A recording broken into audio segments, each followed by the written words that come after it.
আসসালামু আলাইকুম। আমরা দেখব এখন মাল্টিপল স্টক কিভাবে দিবেন আপনি, এবং ব্লেন্ডিং মোড এবং গ্রাফিক স্টাইল, লাইভ ইফেক্ট, এই অ্যাপিয়ারেন্স প্যানেলটা কিভাবে কাজ করবে।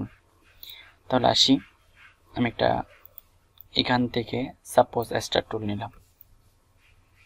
স্টার টুল নেওয়ার পর এটাকে স্টক কালার দিলাম। স্টক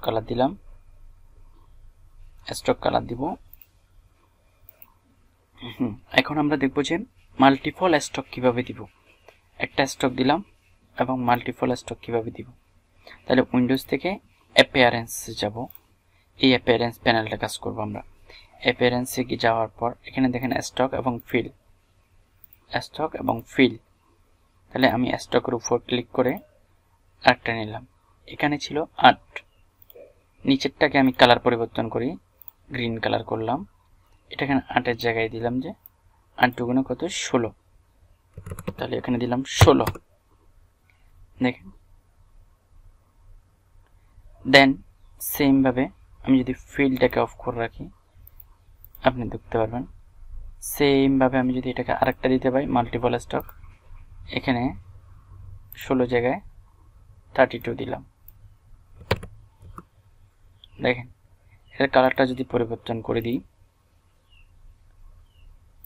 এভাবে আমি অ্যাপিয়ারেন্স প্যানেল থেকে যতবার এখানে ক্লিক করে এটাকে কপি করব, অ্যাড স্টক, যদি আমি স্টক দিই শুধু, তাহলে এখানে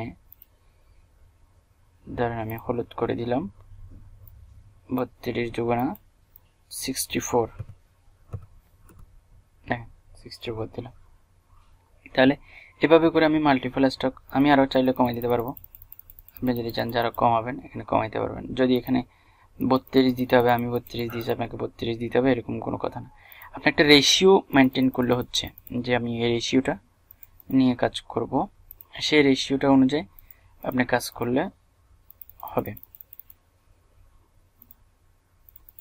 এই দেখেন, তাহলে আমি এখানে সেভারাল টাইম অফ স্টক দিতে পারলাম, মানে অনেকগুলো স্টক আমি ইউজ করতে পারলাম। কোথা থেকে? অ্যাপিয়ারেন্স থেকে।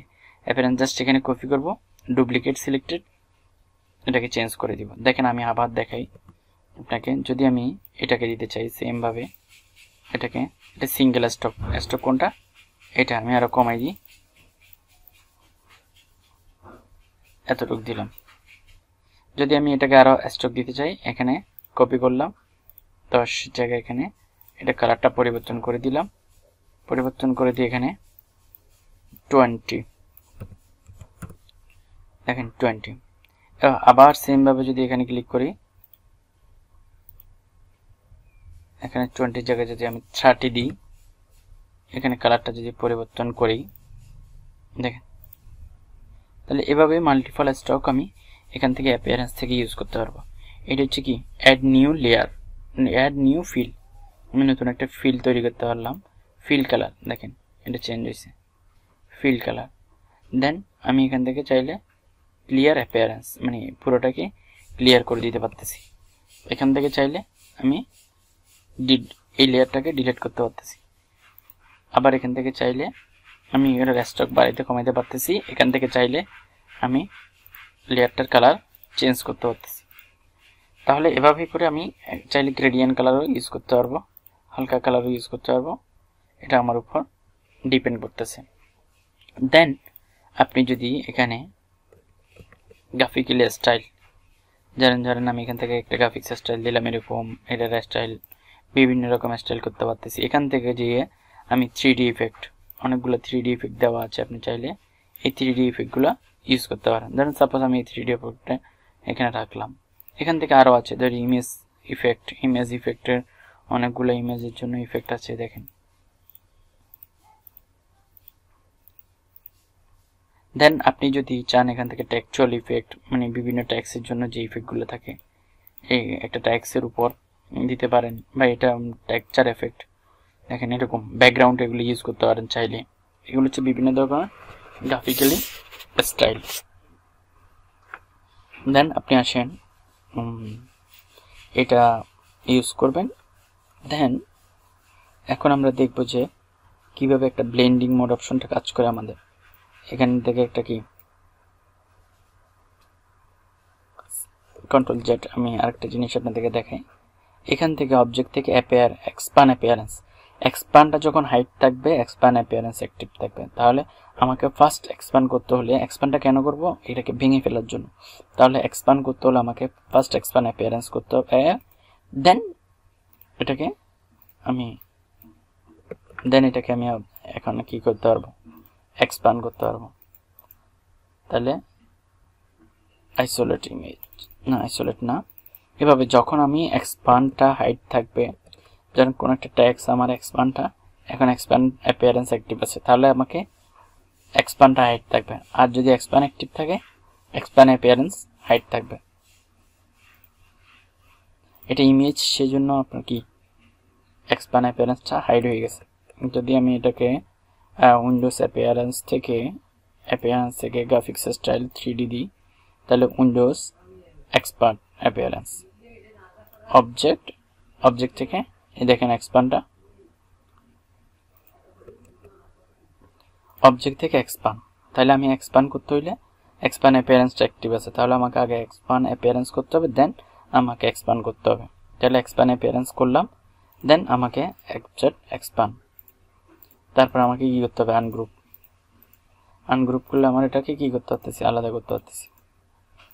দেখেন এখন এটা আলাদা করা যাচ্ছে, এটা আলাদা করা যাচ্ছে, এটা আলাদা করা যাচ্ছে, তারপর এগুলোকে আলাদা করা যাচ্ছে। তাহলে এক্সপ্যান্ড, আমি যেটা বোঝাইতে চাচ্ছি, যদি এক্সপ্যান্ড অ্যাক্টিভ থাকে এক্সপ্যান্ড অ্যাপিয়ারেন্স হাইট থাকবে, আর যদি এক্সপ্যান্ড অ্যাপিয়ারেন্স অ্যাক্টিভ থাকে এক্সপ্যান্ড হাইট থাকবে। তাহলে এক্সপ্যান্ড হাইট থাকলে আগে এক্সপ্যান্ড অ্যাপিয়ারেন্স করে তারপরে অবজেক্ট থেকে এক্সপ্যান্ড করতে হবে। তারপর আসেন ব্লেন্ডিং অপশন। এখানে একটা কি নিলাম, রেক্টেঙ্গুলার টুলস নিলাম, সেম অল্টার চেপে ধরে এটাকে আরেকটা কপি করলাম। করার পর এই দুইটাকে সিলেক্ট করে এখান থেকে ব্লেন্ডিং অপশন, এখানে ডাবল ক্লিক করব। ডাবল ক্লিক করে এখানে স্পেসিফাই স্টেপ এখানে দিলাম 10 দেওয়ার পর ওকে দিলাম। ওকে দেওয়ার পর এখানে একটা ক্লিক করলাম, এখানে একটা ক্লিক করলাম, দেখেন সেম দূরত্বে 10টা কপি হয়েছে। যদি আমি আবার দেখাই জিনিসটা, এখানে ক্লিক করলাম, এখানে একটা ক্লিক করলাম, এই দুইটাকে সিলেক্ট করে রাইট বাটন ক্লিক করে এখানে স্পেসিফাই স্টেপ 15 দিলাম। তার মানে 15টা কপি হবে, 20 দিলে 20টা কপি হবে, যতটা দিবে। এখানে প্লাস চিহ্ন আসার পর একটা ক্লিক করলাম, গুণ চিহ্ন আসার পর একটা ক্লিক করলাম, এখানে প্লাস চিহ্ন আসার পর ডাবল ক্লিক করব, ডাবল ক্লিক, দেখেন 20টা কপি হচ্ছে, মানে একই দূরত্বে 20টা এলিমেন্ট কপি হচ্ছে। এটাই হচ্ছে ব্লেন্ডিং অপশন। এই অপশনটা আপনারা ইউজ করে দেখবেন। ধন্যবাদ, আল্লাহ হাফেজ।